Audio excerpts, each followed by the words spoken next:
Hey everybody, Kirk McCaleb here with Johnny Pride. Howdy. And on this very special edition of So That Happened, stories from the Sacramento 80s music scene.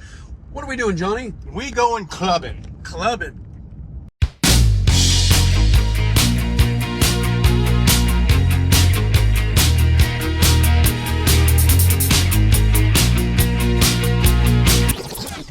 We're out in the Greenback Lane area, and there are a lot of clubs out here. One of them was the Dorado Saloon. Oh, yeah. And it was a very popular club, and I have some pretty amusing memories from that club that we'll tell you about.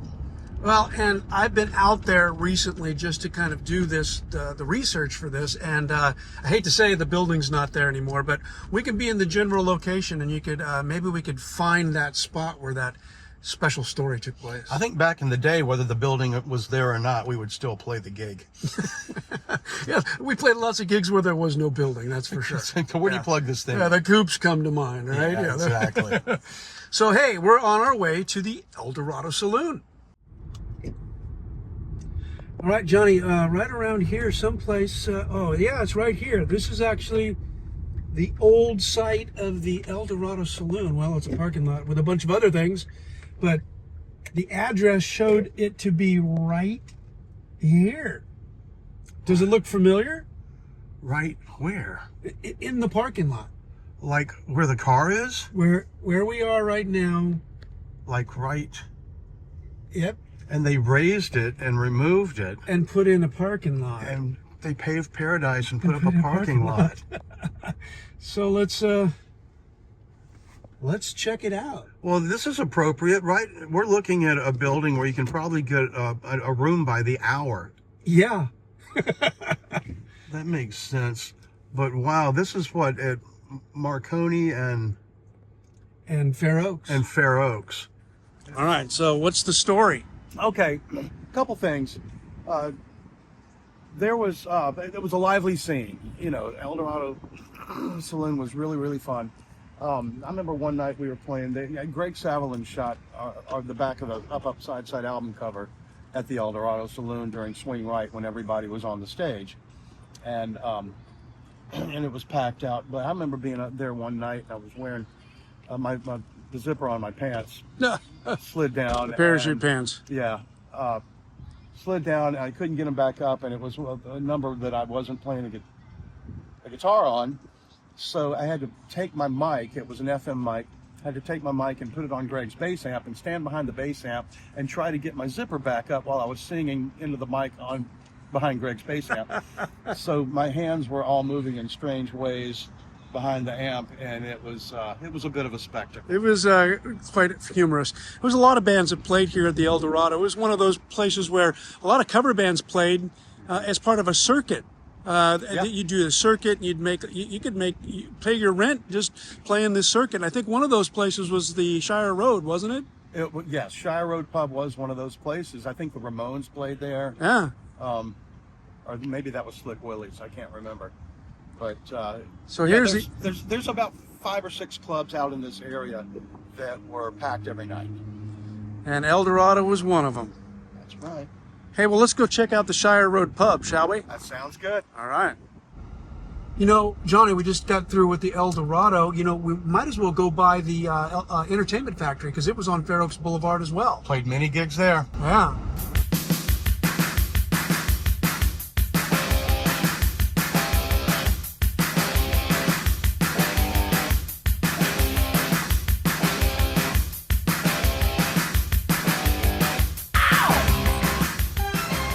All right, here we are at another infamous club. Where are we at, Johnny? We are what used to be the Rock Factory. Yep. The Rock Factory, we played, the Features played a few times, and I think the only time I ever saw City Kid was here. Yeah. I remember seeing them here. It was a good room. It was a big, spacious room. It was. Big ceiling. Now you can tell the ceiling is still there. Yeah. It was a good sounding place for rock bands. Yeah. It always had a great sound, and God, the vibe inside it was really cool. And a place I never realized how far from the grid some of these places were. But Yeah, because from downtown, this is a piece. Ratty just threw me in his truck and got me there somehow, because all my gear was in the 1955 Wonder Bread truck Right. Greg was driving. But oh my gosh, the memories of the Rock Factory. Yeah. Here, let's walk over here. Woo! Look at that. Now you can get a bridal dress. Now you can get a bridal dress, a rock and roll bridal dress here at the Rock Factory. Yeah. White wedding. There we go. White with Billy Idol shops here. Pretty For sure all of his bridal needs. bridal needs. You know what? We're gonna walk in there. All right, Johnny. Here we are at the old Rock All right, Factory. Kirk and I are shopping for wedding dresses. Oh yeah, a And, white wedding. This used to be the Rock Factory. First time I ever saw City Kid, his Tesla now, was in this building. And stage was right back there. I played here a few times and come to see many bands here. Well, this would have been all cement. Yep. These walls would have been defiled beyond measure. So don't go near any of that. But the city was great because, as you can see, the stairs are there. They go to the upstairs. Yep. So you could actually sit up high and look down and watch the bands on stage. As I remember, the stage was like on that wall. Well, it was further back because this goes back but on further, that wall doesn't it? facing this way. No, Facing out this way. Right. So so if you are getting married, we highly recommend that you come To the Olive Rock and Factory. Ivory, to the Rock Factory, I'm where sorry, you what's can it called? Olive and Ivory. Olive and Ivy. Get all your white wedding dress needs here. Right. Tell him Billy Idol sent you. That's what they take a picture with when they say yes to the dress. You have no idea how many times I said yes inside here, but not to that. Right.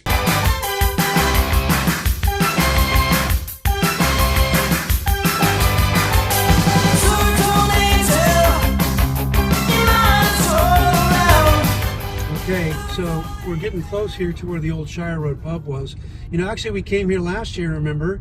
And Yeah. it was A shambles. A shambles. So, hey, Johnny, do you recognize this place right here? Oh my gosh. That was the Shire Road pub. It was. That's the operative word. We're going to go in there and check this out here. Yeah, it's devastating. Wow. Yeah, I don't know why they haven't. It looks like some of the places we played early on in our career. Right? Well, here we're rediscovering this place right here. Oh my God, let's go around the front here. The Shire, The Shire Road Pub. Oh my gosh. I mean, many a party at this place. Now, what did that sign? Alley Cats. I think that's what it turned into. Strip club? Yeah, I think so. That's what I would name a strip club. Alley Cats. Not that I would know anything about that. Right? Yeah. But that's just sad, isn't it? That's horrible, but it really does resemble some of the places we played early on. And, Like the chicken coops, right? like the coops or club, four walls and a roof. So I would say that back in the day, in the earliest days when Shire Road Pub was booming, that a lot of the early, punk and new wave bands played.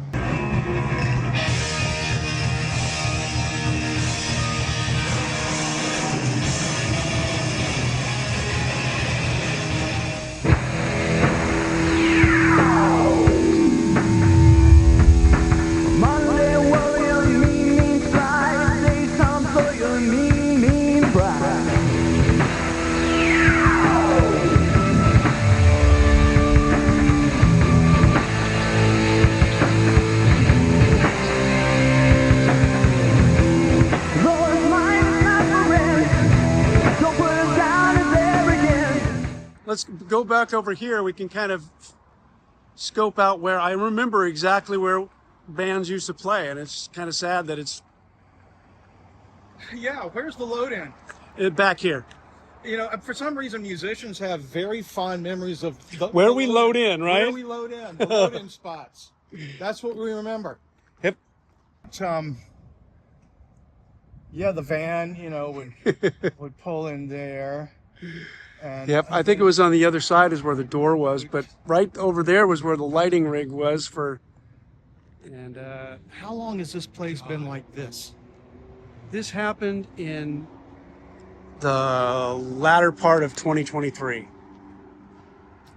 Yeah, Recently. recently. Yes. So it was Alley Cats up till then? Yeah. Well, gosh, what is... Pretty Well, that's sad. what a shame. I mean, it's a shame the building's gone, but Shire Road has gone the way of so many of the Sacramento clubs. You know, a lot survived into the 90s, and then the Beaverbrooks and the Club Can't Tell's kind of turned into the cattle clubs. That's right. We heard it through the grapevine that actually somebody is rebuilding it. So that's what we're kind of looking for, is this refurbished building that was once the Shire Road Pub. And I think it's right around the corner here. I think it'll be a club or... Oh, yeah. Oh, wow. Oh, this is where we were. Yeah. Oh, They look, are they're- rebuilding it. They are definitely rebuilding it. Now, I wonder if it's going to be the Kitty Cat Strip Club again. Oh, like, Or, right? or if it would be, Yeah, you see, know, look, like... they've put on a roof. Wow. Yeah, so we'll show footage of what we saw last year. Let's drive around. All right, young rockers, there's a place to play again. Look at this. Yeah, let's drive around the back Look here. at this. Yeah, right around The the back. arches. Remember the arches were there last Remember the time. arches. Now, this is where you'll load in. Yeah. You'll- Hey, it looks you'll like be it loading- did back then.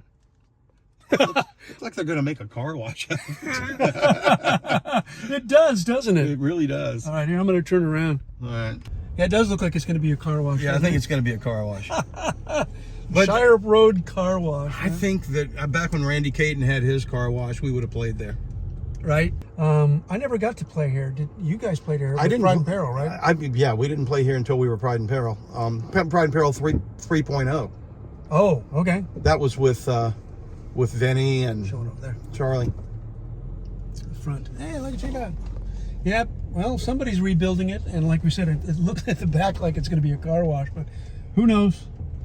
All right. Well, hey, that was the Shire Road Pub. What's next? There. What is next? Why don't we? Hey, let's go. You see, Fat Fonzies, Slick Willies, and C Street North. What do you think? That's a plan. Let's Okay. do it.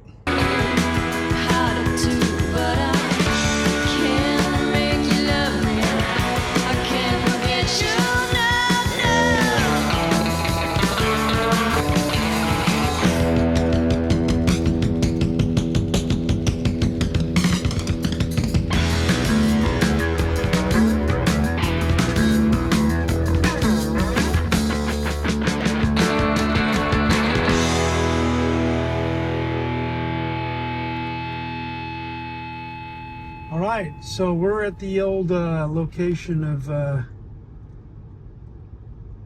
C Street North, right here. Oh my gosh. It was on the corner of Fulton and Pope. And that's where it was. The building burnt down a while ago. But that's where it was. That's where Capitol Rocks was filmed. Did you guys ever play? We C did Street? play. The only time we played C Street was for Capitol Rock. Okay. Yeah. The very first band that ever did the Capitol Rock was Kitty and Kurt's band. Is that right? Yeah, Secret Service. They were the first band. But a lot of bands played there. Yeah. I think that Sweetie Pete Costello said that when he moved to Sacramento from Redding, he turned on the TV and he saw the features on Capitol Rock and that's said, "That's what I want to do." Yeah. So glad to have influenced Sweetie Pete, because he wound up doing much good for the Sacramento community and the bands, including played with you too, Kirk. Yep. Played with me in the Played Veil. with Tommy Two-Tone and Yep. lots of people. Absolutely. So anyway, he apparently he saw us on Capitol Rock, and I don't remember seeing us on Capitol Rock. I got those tapes somewhere. I don't know for the features, but I got a lot of them. You got a lot of those. But yeah, I remember when I was a kid. Yeah, I teenager, had watched live from C Street North. K-Zap was the one that actually K-Zap put did that it, on. yeah. So yeah, that's where it was. All Again, right. the original building is not there, but that's the What's location. it called now? It's Sacramento Garage. Sacramento Hey, Garage. what's For all this- you garage bands. Yeah, what's going on with this theme that's going on here? We've either got car washes at the Shire Road Pub, Yeah. where we've got Sacramento Garage. You know, all these places are turning into car places. I think that cars and rock and roll have a lot. Always in common. been together, Always right? been together. Okay, that was C Street North. You know, the old Skips Music is just around the corner. Let's go see what's happening. You know, they got a new location, but let's go check out the old location, shall we? Let's do. All right. All right. Well, just right around the corner is where Skips Music was. Now, last time I was here, there was a building here, but it was boarded up and everything. Whoa. It's no longer there. They have actually raised it to the ground. It's just a cement slab. Look at that. Now, there's the office building, but here, that's where Skips was. This was Skip's Music. This is where you parked your car so you could load in your brand new amp. This is where he came to spend lots of money on stuff that everybody else was playing. That's right. That's right. Well, I would go in Skip's and get like picks and guitar straps and stuff like that. Yeah, this is quite eerie, because if you think about it, you know, there was the front door. You'd walk in and then go up the stairs to the drum room. Just think, all of us drummers out there, we were standing up in the sky there. And they have a new location. It's in, it was over by where we were. We should have stopped by, but it's off of Madison Avenue. It's a great location, but Skip's Music was obviously it's a historical place in the lives of many people in Sacramento. Stairway to Stardom. Stairway to Stardom. Right over there is where you would go and rehearse for not only Stairway to Stardom, but also for the Weekend Warrior program, which I did once back in the 90s. But it's always fun for us older rockers to see some of the old locations. I hate to see so many of them gone, especially Skip's. But Skip's was a very special place. Yeah, it was. You know, we're talking, 40, almost pushing 50 years of music history, and a lot of these places are no longer there, as we've seen through this one episode. But there are some places still that have buildings. Matter of fact, down the street a little ways, on Fulton Avenue is remember Fat Fonzies. Fat Fonzies, Oh, boy. our home away from home. That's it. Well, we were there last year. Yeah, we were. It was Basha. It was a Yeah, Basha's we had restaurant. lunch. We had Waylon- lunch. We filmed. Waylon was with us. Yeah. But it's something new now. It's called the Field House. It's back to being a bar. So, hey, let's go check that out, shall we? Absolutely. Yeah, maybe we can see if they'll let us play there today. Well, if they've got 25-cent beers, I'm in. There we go.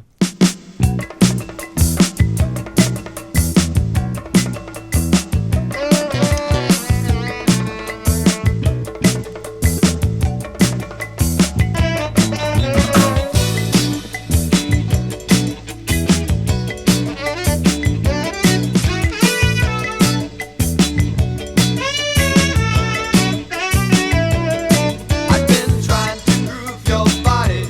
Yes, I've been trying to groove your soul. So, Johnny, I thought we'd take a little extra special trip here. That's the house that I grew up in.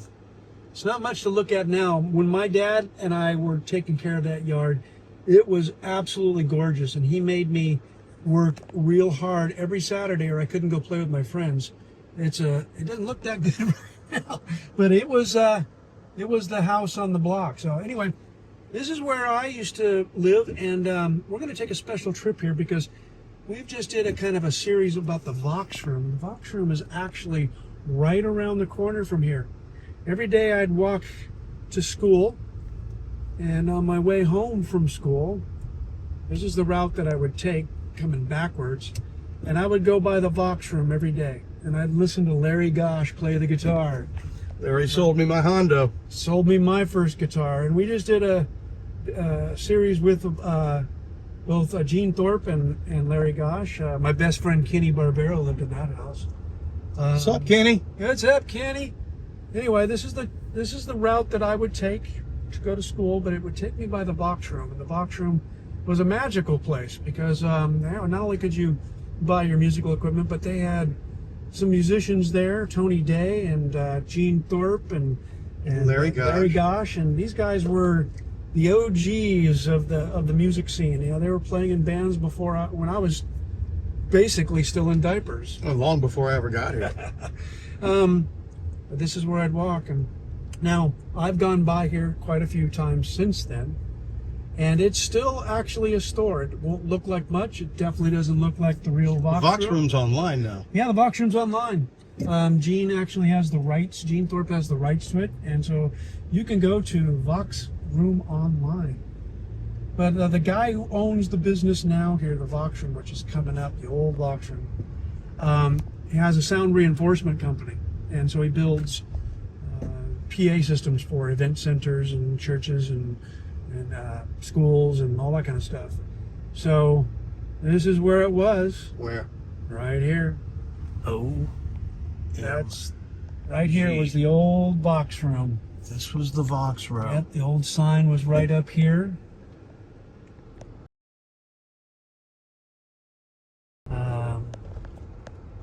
And yeah, so that the entrance to the Vox Room was right there. You And would see that the Vox amp would be right in the be window. right there in the window when there was a window. That was the old Vox Room. I'll show some pictures of what it looked like in the heyday. But to me, it was a magical place because it was like you could listen to Led Zeppelin, you could listen to the Stones, you could listen to the Beatles, all your favorite bands, but they were untouchable. But you could come to the Vox Room here. Oh, he's opening up the door. Is he here? Well, Vox Room, there was a time when they couldn't even sell some of the bigger. Look, they're opening up the door here. Hey, let's see if we can go in. The messier the better. Back then when this was the Vox Room, it was just as messy as this. So Just guitars everywhere. It's more of like a storage place rather than.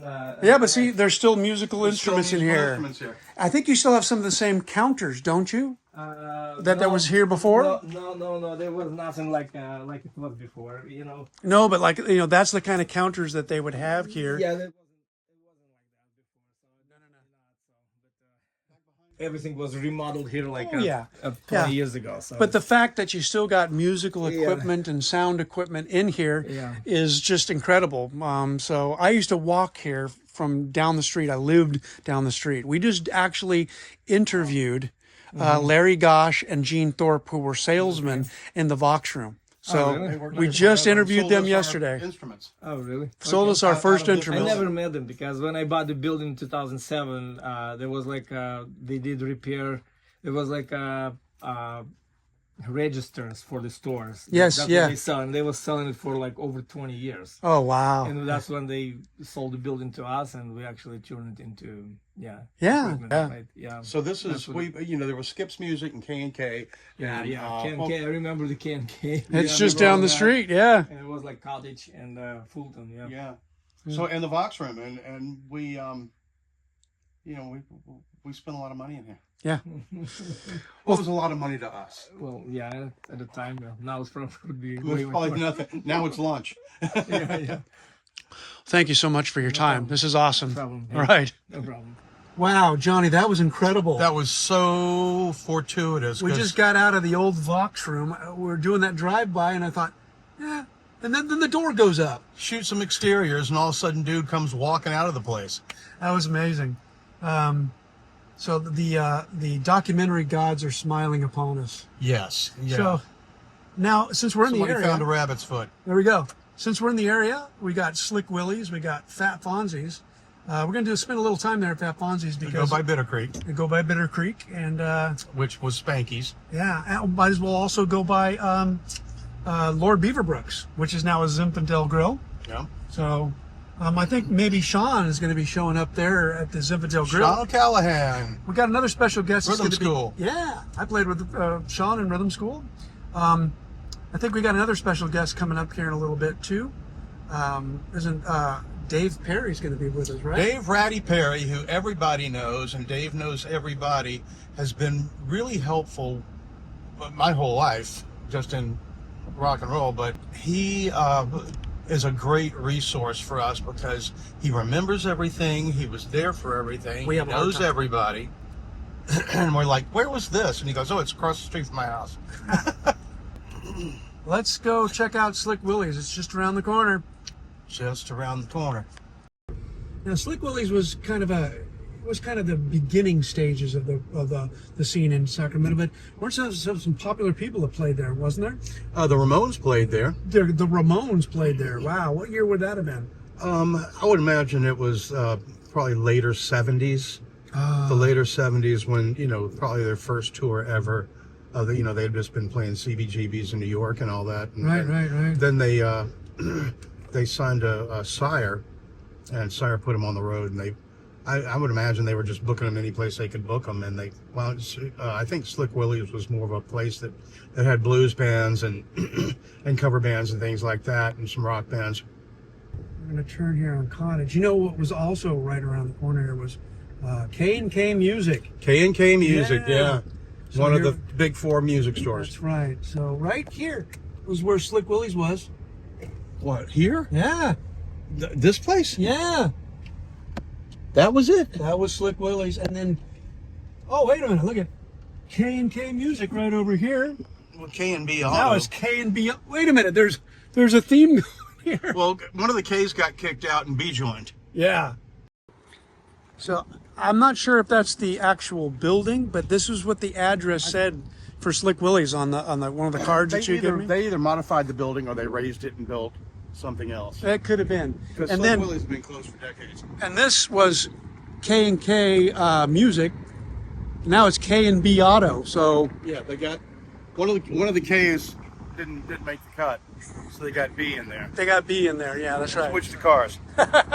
So anyway, yeah, it's been over 40 some odd years since all these places were here. So we can't expect all of these places to still be Can't really functioning expect buildings. Any of these really? places. Our expectations are high, folks. We're hoping that we're going to go into one of these places and they're going to be playing cool rock and roll. So Yeah. maybe they'll be doing it down at Fonzies. What do you think? Well, if they're not, we have guitars. Yeah, that's right.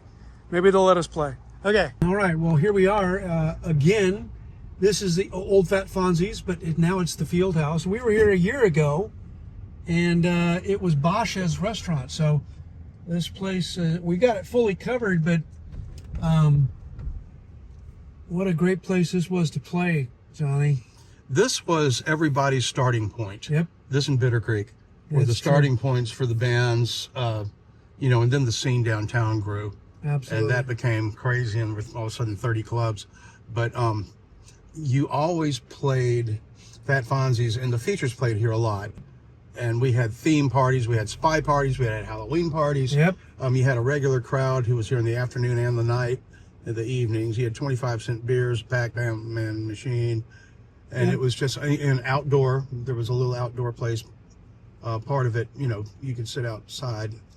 And last year when I was here, I interviewed Laura Monroe and Chuck Kring. So we'll probably play a little bit of that interview. He had some cool stories about obviously owning this place for a while. But I played here with the Veil several times, opening for you guys. And we ended up headlining a couple of the Halloween shows. And Good place. It was sort of our CBGBs. yeah. Hey, well, let's go inside. Let's do it. So here we are in the Field House, which used to be Fat Fonzies, and this is Tristan, right? Yeah, how's it going? Bartender extraordinaire. We've been talking about the old times in here, and of course that's where the infamous stage was. Man, we had some good times in here. Remember, Lauren used to have all of those beers up on the wall. He had all those imported beers. That we threw? Yeah. Lauren Monroe. Johnny Price, Lauren Monroe.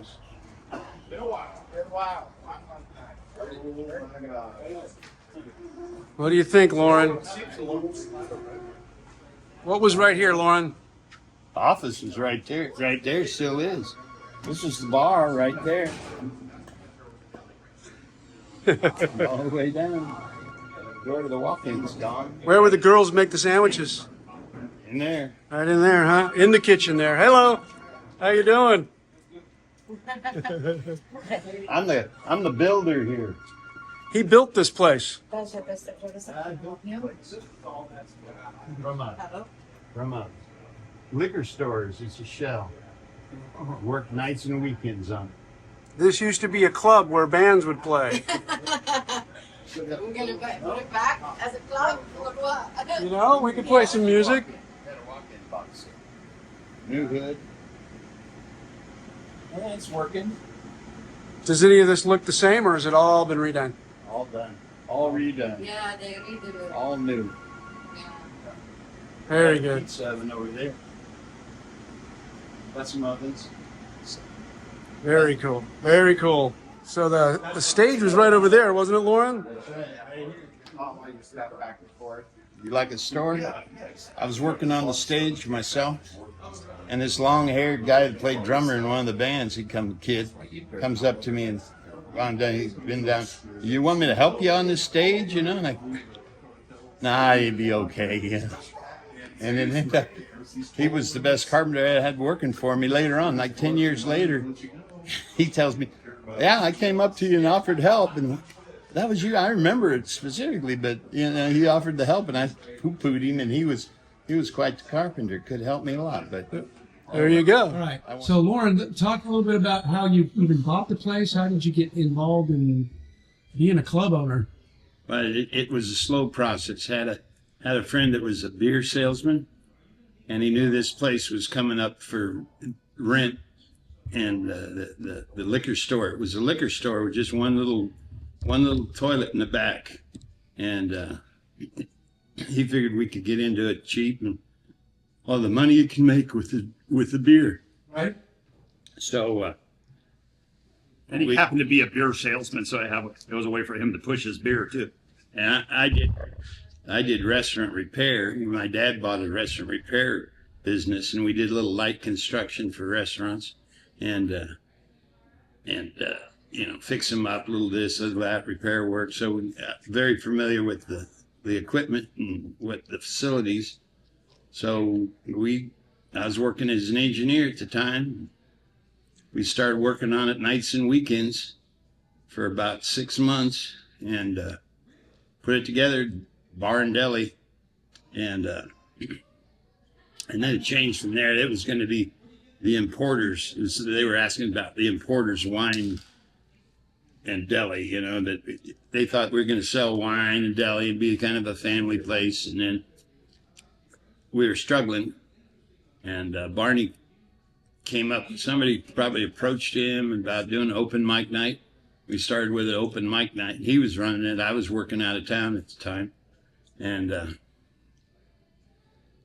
they formed Lady and the Boys in here on the open mic night, and it got going a little bit. And the next thing you know, people were wanting to play other nights, and then all of a sudden it got to be 7 nights.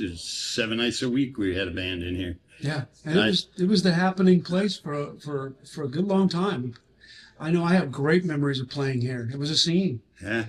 Well, I remember we did the 25-cent beer and then went to 50-cent beer on Mondays, and for the football kind of, but that fizzled out.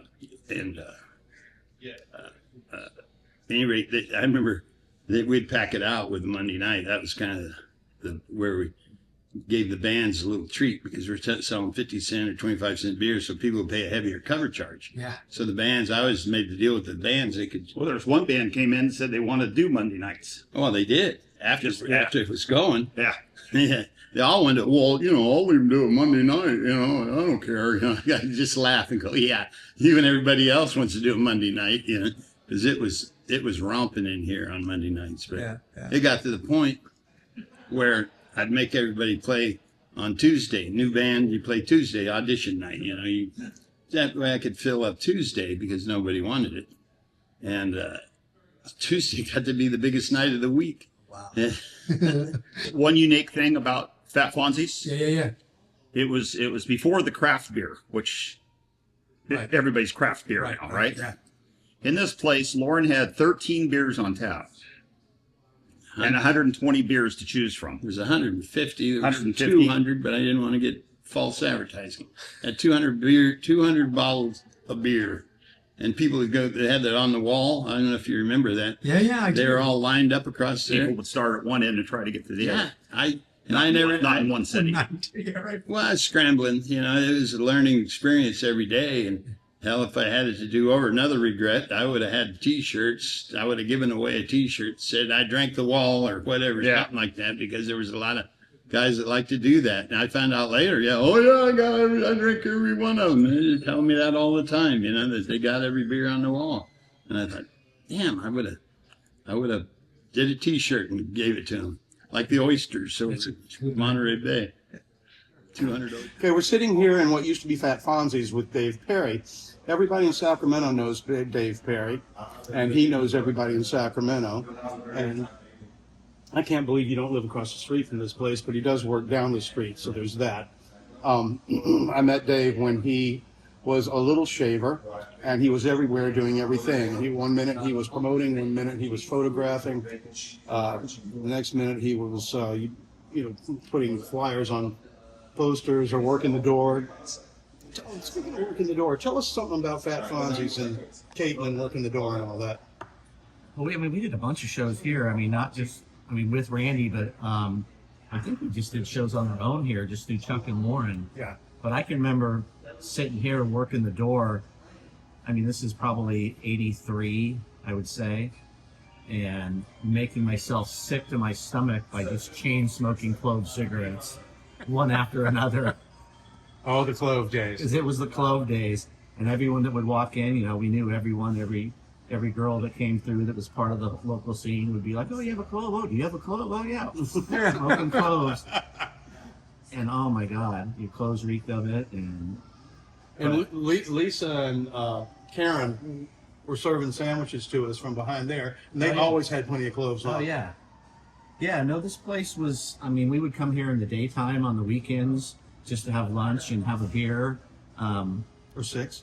Yeah, well, I was 17 or 18. I wasn't even 21 yet. Me too, when I first played here. Yeah, but no one knew that because I always had such a heavy beard and I was always part of the scene, so everyone just assumed I was older. Yep. But, yeah, we had a lot of great shows in this place, and I remember sitting over here working the lights one night because someone didn't show up, whether it was...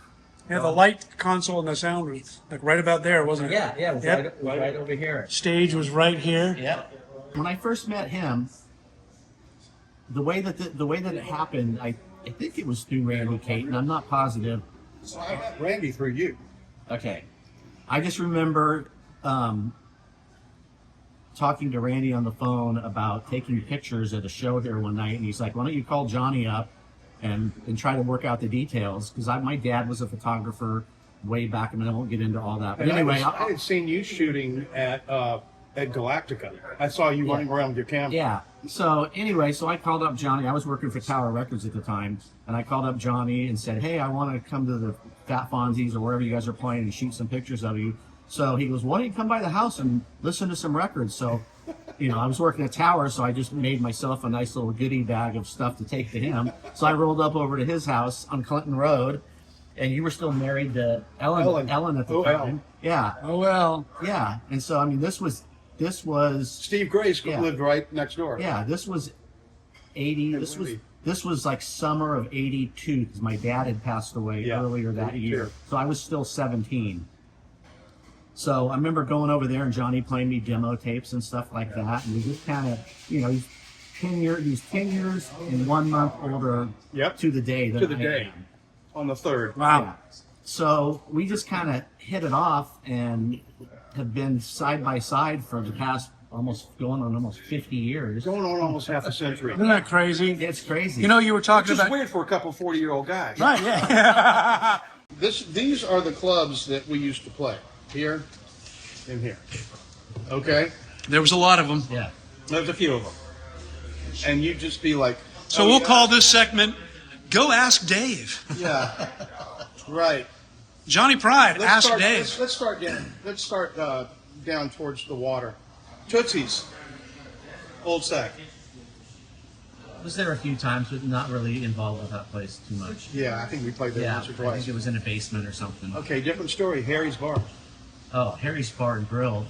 I was there probably before I met you with Bo and Carol because they used to do shows there, and I was 15 or 16 years old. I wasn't even old enough to be in the place, Yeah. really. But you know, I helped out. With, you know, I did all the flyers with Bo. We would go up and down every single street plastering flyers. But that was Randy Perrigary, and that was one of his first places. And I remember always seeing him coming in and out of the kitchen, always all, you know, stressed out over whether it was food related or bar related or us related, or the band or whatever. But yeah, I mean, Jonathan Richman and the Modern Lovers playing there. A lot of San Francisco bands. I remember that show. Bonnie Hayes and the Wild Combo. Oh, Bonnie Hayes. Yeah, it was a great tiny little venue. I remember getting my skateboard taken away from me by a cop because I was rolling down K Street Mall trying to get to Harry's on time to help Bo set something up or whatever, and you weren't allowed to ride your skateboards on the old K Street Mall. And so I saw the cops and I zipped across the street and popped up onto the curb, and they finally got up with me and they confiscated my skateboard. And I'm like, I'm late, I got to get to it. And they confiscated, wrote me a ticket, and I had to go to juvenile court to get my skateboard back. Oh, wow. Carol might have actually gone with me. I don't remember. Incredible. I can't remember if that was the same time. I remember she had something to do of help me out when I went to court for emancipation or whatever after my dad had passed away and my mom moved because I was still a minor. But yeah, Harry's. Norm Longton was the bartender, and he says he has two great stories about Harry's. One involves Charlie Peacock, and the other involves Charlie Peacock. And the other involves the features. And I said, "What's the story?" And he said, "I'll tell you later when we film." There we go. Yeah. All right, next. Do you remember Vortograph and Vortex? Yeah, that was more Steve Bononi related stuff, I believe. Yeah, one was like Vortograph was a Spin Records, sort of dance club, but the Vortex had really big bands. They had tons of punk bands. Yeah, that was lots of off of like C Street or something. 15th and C. 15th and C. So, yeah. You remember Second Level? Well, Second Level wasn't that Galactica after it was Galactica? Probably, yeah. Yeah. Yeah, it was like 15th between K and L. Yeah, that was Galactica. Yeah, Galactica 2000. And that was where I really started with Bo and Carol because we did a ton of shows. Yeah. That's when I first saw you running around. Everyone you can think of played in that. I mean, Young Canadians, the Tubes, X, SVT, Lords of the New Church, 2020, Bananarama, Smithereens. Yeah, what's Bow Wow Wow? Mm-hmm. I can't even think of her. Romeo Void. Yeah. Yeah, Iggy played there a couple of different times. I mean, I have great stories I can't tell about that show. Yeah. And a lot of local bands. We'd have shows during the week there. Tons. You guys played there. We played there all the time. The Reltones played there. Whenever we would play there, Bob Silva from the Sacramento Bee would come out and review it because he really liked us, and then we'd get this great write-up in the paper, and all of a sudden our numbers would double for the next show. So we really have a lot to thank when it involves the press. Gus Kaplanis at Aardvark, Bob Silva at Sacramento Bee, people like that. I remember the Hans Olaf Buntrock. Yeah, the Galactica. I remember the first time X played there, and I rolled in the late morning, early afternoon, and I was there with Bo and Carol, and Greg Dean was probably there because he was a Greg Dean was Greg Dean just got off the road with Duran Duran, but he was Jazz Clover Productions, and then he was in L.A. when I was in L.A. Had a sound company with Greg Dowdy. He played from Galactica. Yeah. No. Hey, I was yapping mindlessly. Okay. So anyway, quick story about the X at Galactica was they got all their gear, got everything set up and everything, and they're like, hey, we're hungry, we want to go get something to eat. And this is 1982 or whatever, 83, and there wasn't Midtown didn't exist back then. There wasn't a lot around there. But directly behind, on the backside of, I guess, 16th Street, it was kind of like a Caro's or something sat back over there. Mm-hmm. Like, oh yeah, you guys can go back over there. They went over there, they sat down, and they're in just all their regular, normal, everyday X gear, the normal stuff. Yeah. And the waitress wouldn't wait on them and told them they had to leave because they weren't, I can't remember what the word they used. It was pretty stupid, like socially unacceptable or something like that. That's probably Yeah. They probably said thank you. Yeah, I think they might have gotten some food to go or whatever, but they were like, "Oh, great, Or domestic threat, that yeah, kind of- welcome to Sacramento." Yeah. All right, Johnny, tell us where we are today. I'm Johnny Pride. This is Sean O'Callahan. You remember us from the 80s? We played in rock bands, right? Lots of them. Lots of them. Some of them still around occasionally. This was Lord Beaverbrooks. It's called the Zinfandel Grill now, but it was Lord Beaverbrooks, a fern bar, and then a rock club. Joe Flores was one of the doctors that was part of that ownership group, and a lot of our friends were involved in booking, playing, and thing. This is probably one of our greatest memories of the Sacramento scene. Was Lord Beaverbrooks on a Friday or a Saturday night. It was the biggest gig in town. I think, remember back then? Yeah. You could actually make enough money to pay your rent out of this place. You really could. And the memories of Dr. Flores and sitting down when he would pay you and tell you, hey, you did a good job tonight. That's right. So the best memories in this town. Remember Jimbo the doorman? Jimbo the doorman and Butch. And Butch was around. Thing. And yeah, you would, they had a great little bar, and when your voice went bad, you would just say a little, shot of Southern Comfort, and there it was. Some of the greatest bands in the Sacramento scene had their debuts here. Bourgeois Tag debuted right there on the other side of that window right there. It sure did. The story of Bourgeois Tag was we were headlining and had Fridays and Saturdays for a couple of summers. Doc Flores liked our act, but one week we were headlining. The next week he says, guys, you're opening for this new band. They're called Bourgeois Tag. Well, Bourgeois Tag and the Features co-headlined New Year's Eve here. And the Features basically eventually became sort of the house band here. We were playing Friday, Saturday nights a whole lot with the local bands. You guys would join us. We played with you guys all the time. All the time, constantly here. And so just the backstage room alone is legendary. Like you say, you've heard all the stories. Most of them came from there. Most of them came from there, and we've embellished them in as many ways as we possibly can. Yeah, absolutely. Of course. And I just have to get myself in here real quick because this is where the Veil actually did their album release party. Oh, yeah. So that was a pretty cool night. And the Veil opened for us here, and I have pictures of it. That's right. Yeah. And after the Veil, and then Doug goes on to play for us later on down the road, because it's a scene. It's a scene. Well, it's not just a scene, but it was a family. Everybody played with each other's bands. It was like being in the South. It was totally incestuous.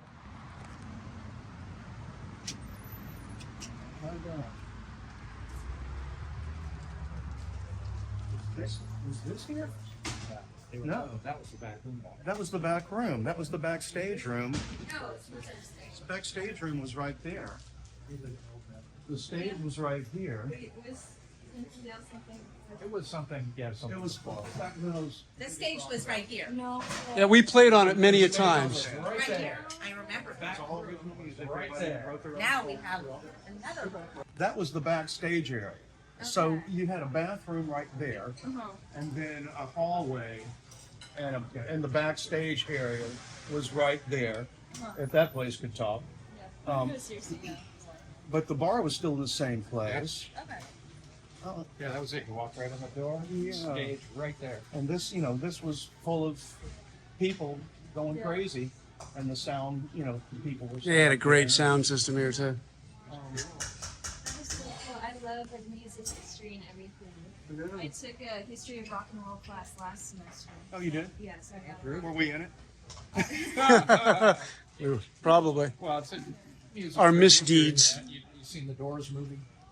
I have not. Movie about the Doors with Val I know Kilmer. the Doors, but I haven't seen the movie. His band is the band in the movie. No way. We're in I'll have to watch it now. Now you have to watch it. Yeah. It's a strange movie though. Yeah. But if you like Val Kilmer, you'll like the movie. Okay. Yeah. Come watch it with the kids. In for free.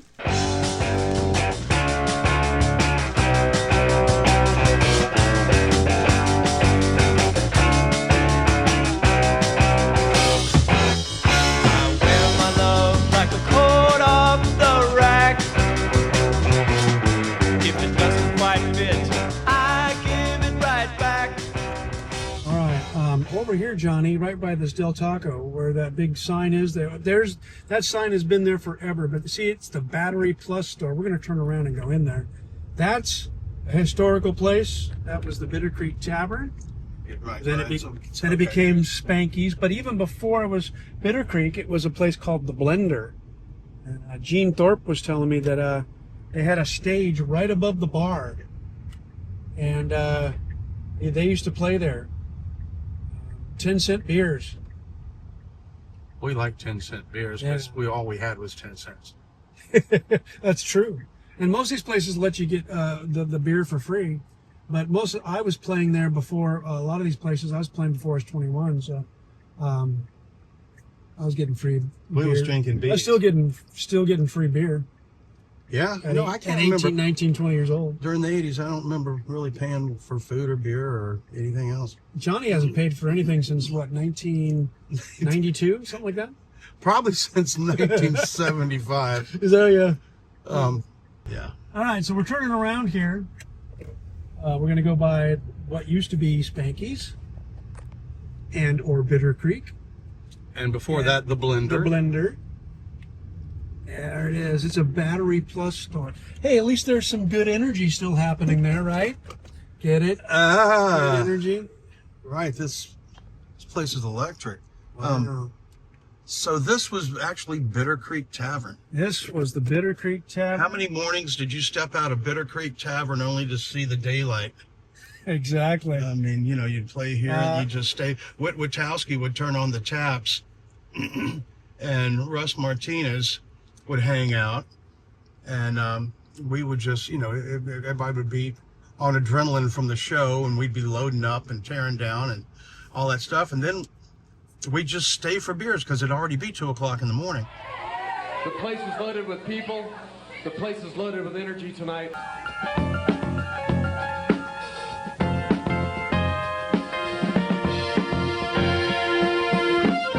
Columbus was a man about my size. He sat on the dock, he thought about Marie, he rolled inside, and he's on.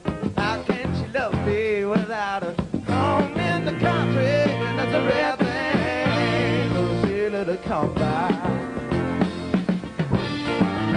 It's a rare thing. Give up, Chris. Yeah, it's and then after that becoming Spanky's, the tradition pretty much stayed the same. We just kind of went from gig to gig, and if we went in there, we'd probably get kicked out. You want to get kicked out of someplace today? Are you taking the fifth? This was the first time in my life I've ever been speechless. All right. Well, hey, that was Bitter Creek. We are on Clinton Road, where I lived when I first moved to Sacramento. Do you remember which place it was? Let's see. It's on the corner. Okay. So Steve Grace lived on one corner. I lived on the other corner. Okay. This is a duplex. The one on the left is where I lived. This is where I lived for probably a couple of years. If you walk down here, Steve Grace from the Steve Grace Band and his wife Wendy Grace from Lenzart, they lived right over here in that corner duplex. Steve always had lots of cars out in the yard, and that was a hangout place. But this place here that I just showed you is where I would make all my little demos. I would get a drum drops record, and I'd get my guitar, and I'd write my lyrics, and I'd sing and play guitar into a little cassette deck while the drum drops record was playing on the stereo. And that's how the features began. Though it's been a long night, joins her folks at the table and resumes the fight where it left off last time.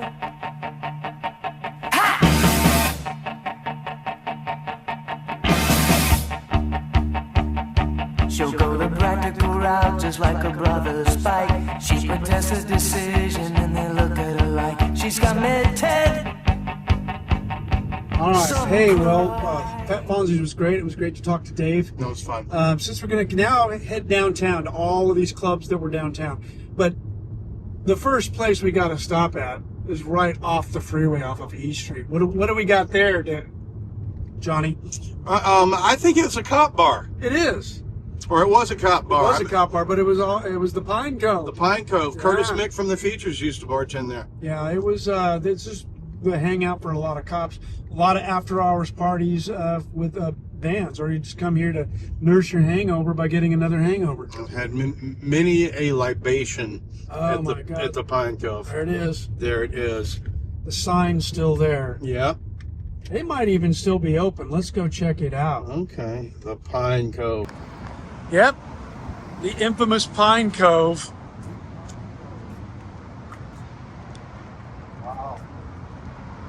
Wow. The Pine Cove. Here we are, and it still smells the same. It still looks the same. Do not replace the carpet. You'd have to be careful going up and down these stairs after a few. That's right. Oh my gosh. Look at this. Wow. Looks a little different. Hi. I just remember certain bands playing in here and all of this sort of going up, and this was a cop bar. Yeah. That's. Is it still? It's not good. Not at all. Back then, but we would come here anyway, even though none of us belonged like out of the house. Yeah. You know? Let alone around a bunch of cops. Like, definitely not around a bunch of cops. But they were cool. They were totally cool. They were great. They were being very, very A cool. group of them came for a little reunion about a year ago. Is that right? Yeah, all these little old guys. Half of them didn't drink anymore. Oh my God. Yeah, I was in my 20s and 30s coming here. I'm 70 now, so.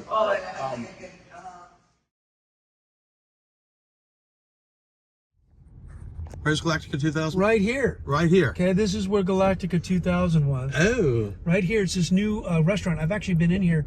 My boss had a retirement party, but yeah. So this was Galactica and second level. Yes. Part of it was over there because it was a big building. It was a big building. But yeah, it's called The stage Cafeteria was kinda 15th high. and L now. Okay. Yeah. Oh, there it is. There's Punk rockers. Galactica. All right, so we're down here at 15th and C, the Vortograph and the Vortex. I think that it was, I'm not sure, was it right on the corner here or was it over on this side? It might have been that. I think you're right.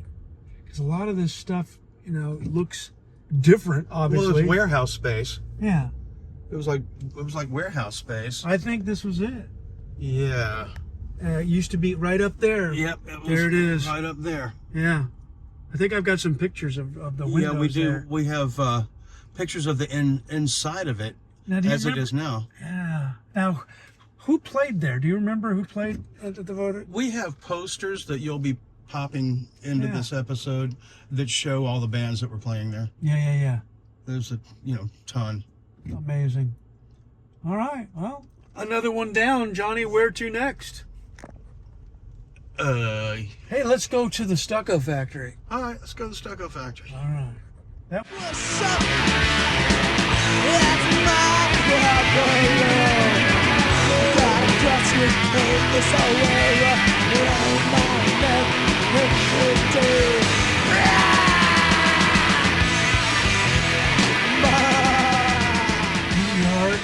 This is 27th and R.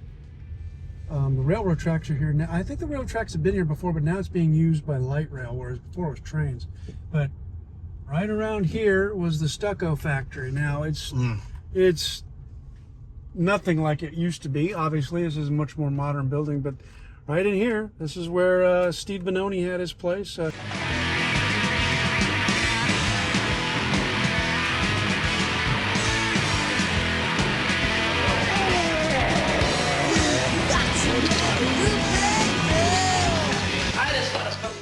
Didn't you have some memories of the Stuckco Factory after a specific gig?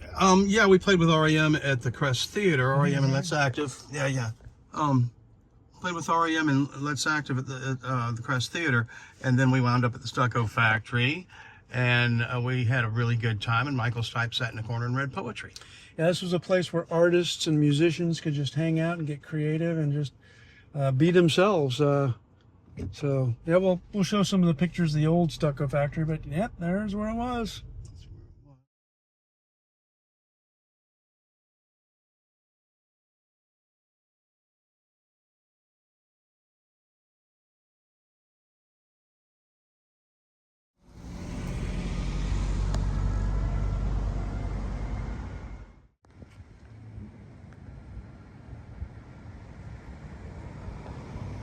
Well, here we are, Johnny, at the infamous Oasis Ballroom. We used to call it the Oasis. The Wasted Ballroom. Wasted yeah. Ballroom. A year ago, since we did the promo for this place, right at this front door here. Let's walk over here. All the people in here know us because we've been here so many times. Now you're coming Saturday. Hi there. Hi. How are you? I'm good. How are you? We were, but things turned out to where we're going to do it today. So we just wanted to kind of do a little bit of, reminiscing. Is that okay?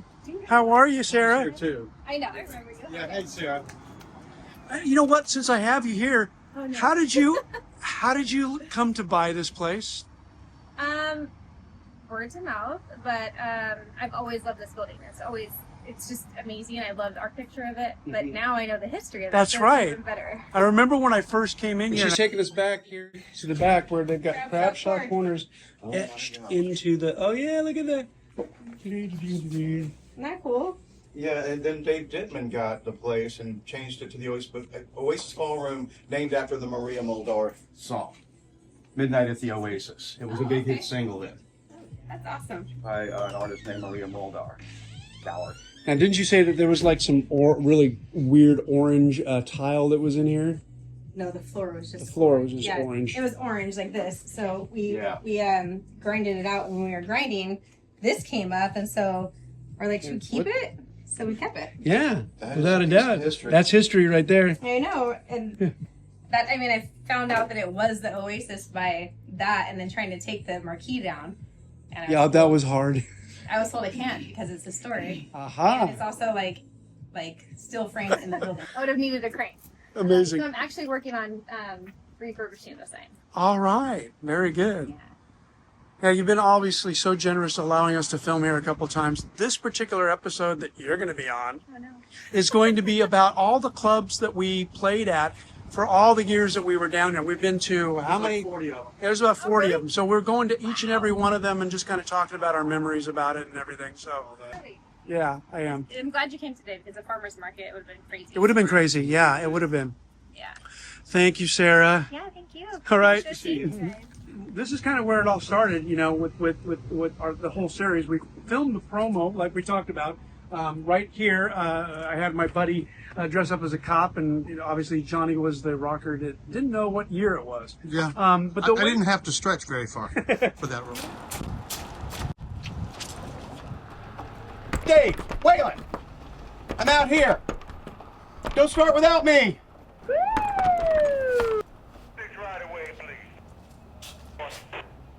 Excuse me, sir. Can I help you? I thought I was supposed to have a gig at the Oasis Ballroom, but Sir, you realize that this is a beauty salon.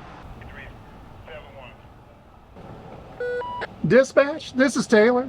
False alarm. Just another guy stuck in the 80s. for that role. The Oasis Ballroom was one of the biggest clubs, one of the original big clubs here in Sacramento. I mean, the sound system alone was worth, every band wanted to play here because the sound system was so great.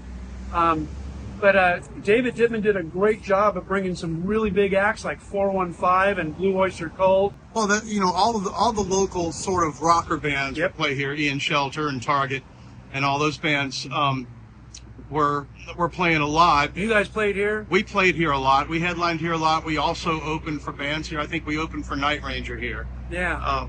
Jeff Watson, who was a Jeff local Watson, hero. legendary, and they were called Ranger then. Yeah. When I did interview David Dittman, he had actually a really cool story about one particular guy that early in the morning knocked on his door. So let's let David tell that story. Yeah, it was one of those things like I was sitting in the office at about 9 o'clock So in the morning, I can't remember what day it was during the week. And I was waiting for, I don't know, beer deliveries. And there's a knock at the front door. And I go to the front door and look out, and there's this guy, kind of short. He says, "Hi, I'm Peter." It was Peter Frampton. I had booked him for that night. He played the Oasis sprightly. And he said, "I just wanted to come in and look around." And Peter and I wandered around, and I showed him the sound system and the stage and the lighting. And Peter was very happy and left, came back later and did a wonderful show. But Peter was a fun act, and he actually was the only one who ever showed up like that early in the morning and said, "I want to see my venue and what it looks like." All the other bands kind of relied on a road manager to do that. Sometimes it worked and sometimes it didn't, especially with Blue Oyster Cult. Don't know where they found that road manager.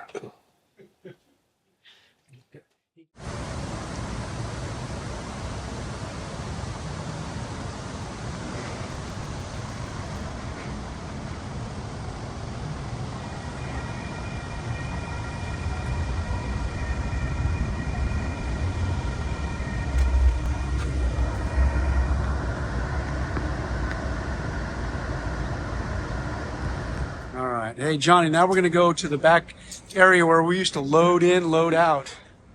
There it is. There it is.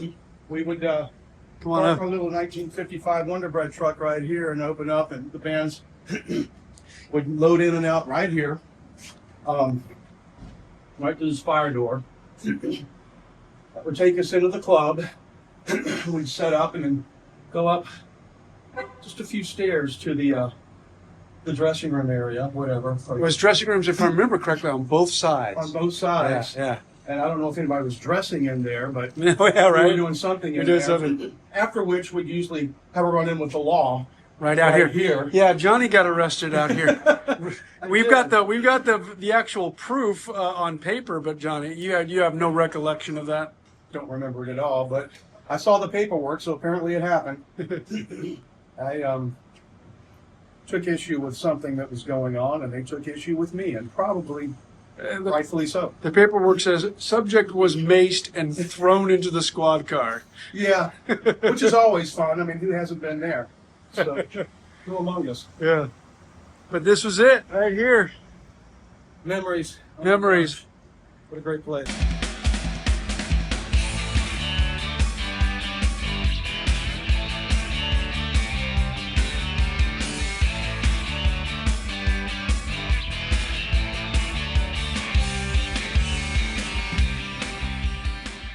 What do we got over here, Johnny? This is what used to be Tower Records Broadway, and then after that Dimple Records. And it's across from both the Tower Theater, where Tower Records of course started. Tower Liquor. Tower Liquors, And Malarkey's Yep. right next to Tower Liquor. Wow. So Sad. would be tough to buy a record in there now. Yeah, see right there, Tower Records, real estate. Yeah, that was Interesting. places that are gone. Places that are gone, and I think up here, when we were at 19th and Broadway, was the China Wagon. Yeah. So that's where we're heading now. So keep your eyes. Oh, it's got to be here. 19th and yep, that's it. Yep, that's China Wagon. That's China Wagon. Yeah. Oh yeah, on Broadway, of course. That's China Wagon. Carol Gale had some great stories about China Wagon. So did Brady. Yeah, it's definitely closed down there. A lot of these places have. That was 40 some odd years ago. There it is. A lot of punk bands played there. Sure did. All right, well here we are. This is Malarkey's. It was What was Maurice's? And then it was Malarkey's. Norm Longton was the bartender here, and he has some stories for us. This was a great place to play. I loved playing here. We had a blast playing here. I think everybody loved playing here. Yep, this is it.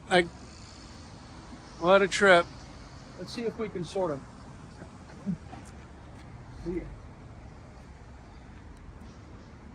So it's got a sushi bar.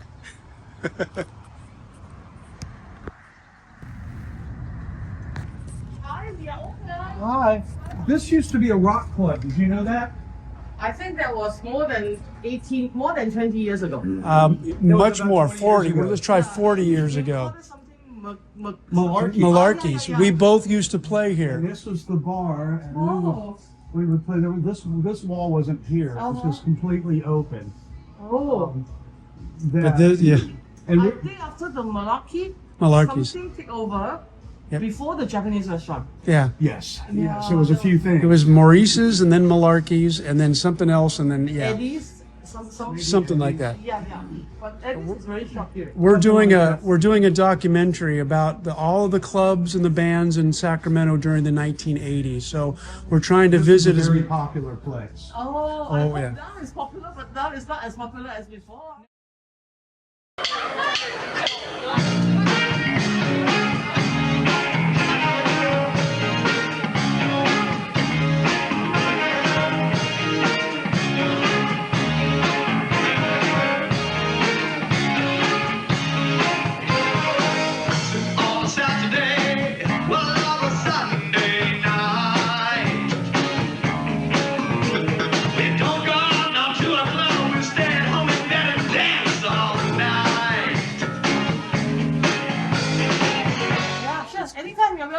Thank you so much. Thanks for letting us come in and take a little video.